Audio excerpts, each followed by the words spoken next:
Hello, I'm Hannah from rijo42 and today I'm going to be showing you how to make an Americano using the R1 coffee machine. Okay, so first you want to grind your coffee to get your espresso.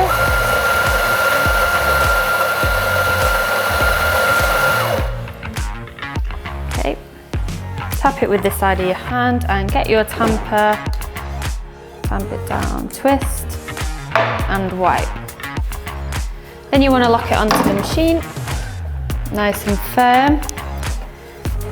Get your coffee cup and press the double shot. So you're looking for a really smooth extraction, like so.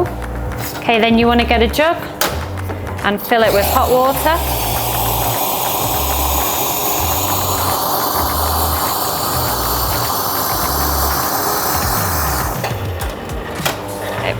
Now when your espresso's done, just want to swirl it around the cup, like so. Get your hot water and pour down the side. And that creates a really nice crema on top. And now you have an Americano.